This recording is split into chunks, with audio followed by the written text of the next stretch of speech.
Today is February 1st. Where the heck did January go? That means today we're going to be doing my January wrap up.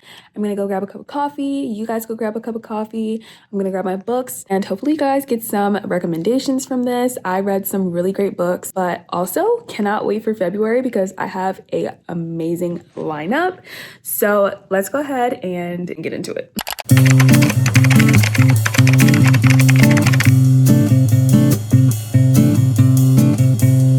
I got my coffee and my cutie little mug from Target. I've literally been eyeing this mug for the longest time and I finally caved and picked it up because, I mean, how cute is that? According to my homegirl Goodreads and this stack pile of books in front of me, I read 8 books this month, which I'm very happy about because if you have me on Goodreads, you know that I have a reading goal of reading 100 books this year. So we gotta make progress, you know what I mean? And I feel like 8 is a strong number to start the year off with. I think there's 2 books that I did Goodreads reviews for. I'll just read those reviews for you guys and yeah, we'll just talk about it. This is not really in any particular order, but the first book is Clockwork Princess by Cassandra Clare. If you've been on here with me for a while, you know I love the Shadowhunter universe. I read The Mortal Instruments several times, finally picked up the Infernal Devices, and I finally just finished book 3 this month. I started it, put it down, started ACOTAR.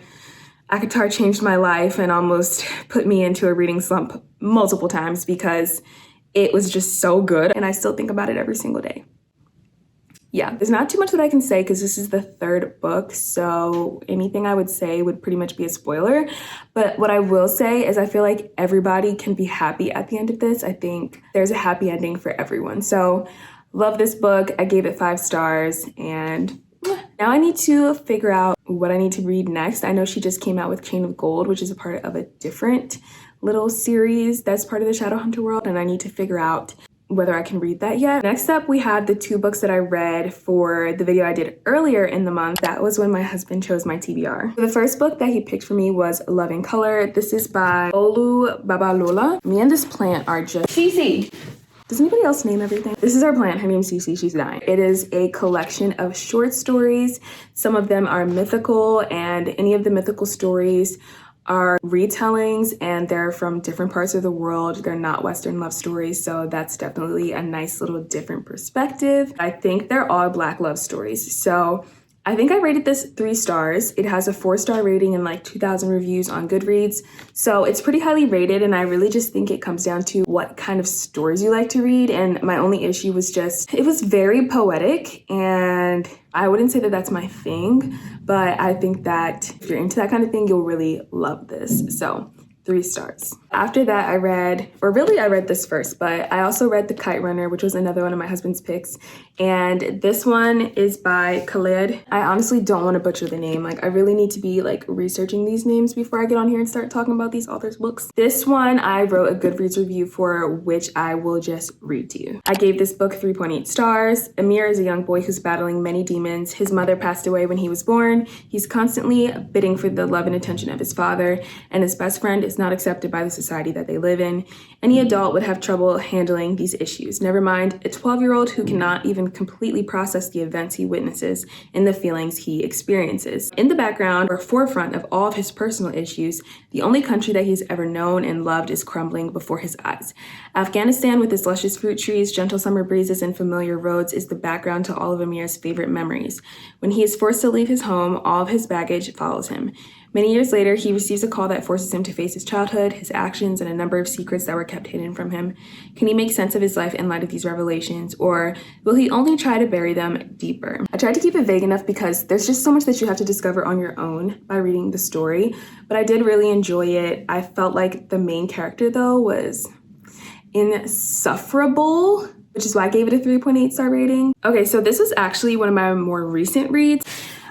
Shatter Me. I think the series has 6 books and then some novellas, like almost between every single story. This story is about a girl named Juliet who cannot touch anyone. Anyone that she touches, she ends up killing them. So she's locked away, put in an asylum, and she has no contact with the outside world. Not even her parents want anything to do with her because of how dangerous she is. She is just a lonely, lonely girl. And then all of a sudden she is taken out of the asylum and she's given an opportunity to live a normal life. But the thing is, she has to work for this regime that has taken over their world or country, I don't really know.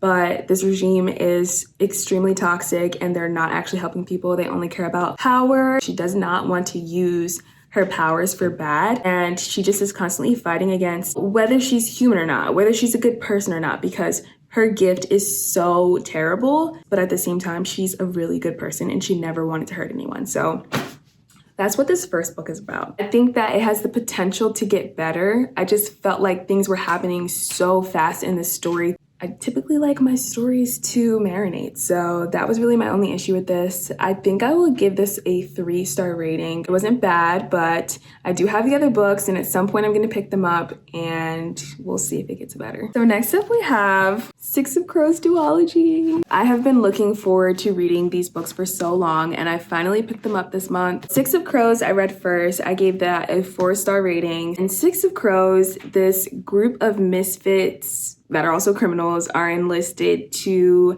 go and retrieve the super, super important scientist. And basically the fate of everything is depending on their ability to be able to rescue this scientist who could really, really cause some trouble. It's a crazy ride. You guys have to read to find out what happens. I fell in love with the characters of this duology. Crooked Kingdom is the second book. It was my favorite. I gave Six of Crows a 4-star rating because I just felt like it was a little slow and there was just like way too much explanations. I felt like so much of it was spent building up that world. Whereas in Crooked Kingdom, we jump right into the action. We already know everybody, we already know the world, we already know the landscape. So it's purely just about the story. And I absolutely fell in love with the found family in this book. This book has my heart. I absolutely loved it. And I gave this one 5 stars. So definitely recommend reading it. The last 2 books that I read this month were To Kill a Mockingbird and The Catcher in the Rye. I read these for my Reading Like Rory Gilmore for a Week video.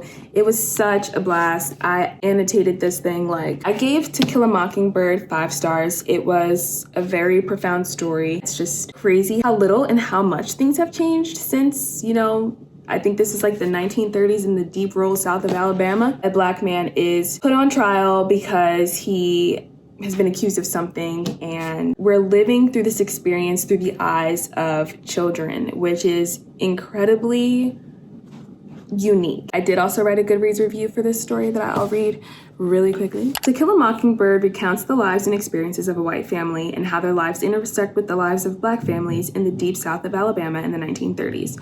More specifically, the lens in which we watch this story unfold is from behind the eyes of 3 children, Jem, Dill, but primarily Scout, because Scout is our main narrator.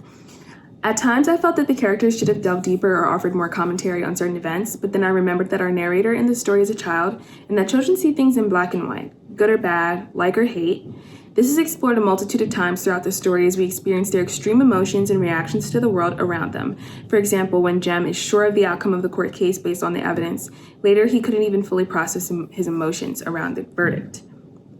As is said all the time, children are not born with hate in their heart, rather it is learned from their environment.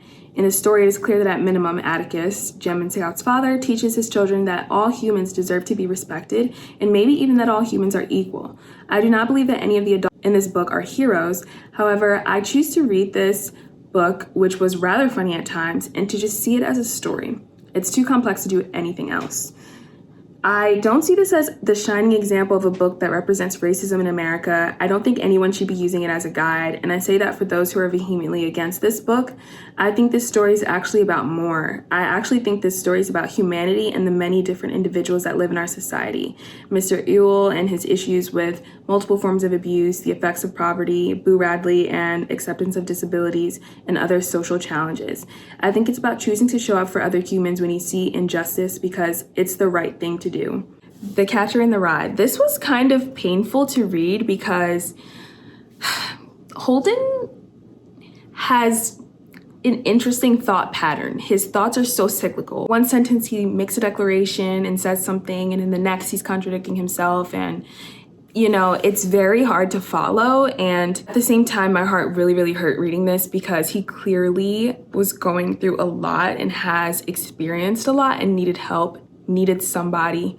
He just was lost in the world. What hurts me about it is like knowing that this is real and that there are people who need help. Mental health is important. I gave this 4 stars because this one I didn't read just as a story. I actually saw that it was also more about mental health. I feel like if I read it as just a story, I would have rated it lower because there was really nothing that I loved about Holden, and he was really just mindlessly wandering. So I think that I had to read it from the perspective of mental health awareness, and for that I gave this 4 stars because I felt like it's an important story. Those are all the books that I read this month, guys. I'm so excited because February we are doing romance. I feel like I have not just read straight romance in a long time, so I'm very excited about that. All my socials are linked below if you guys want to follow me over on TikTok or on Instagram or on Goodreads. But in the meantime, I'll see you guys in the next video. Thank you so much for watching.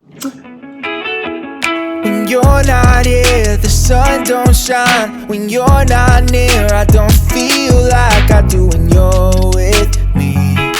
It felt like sudden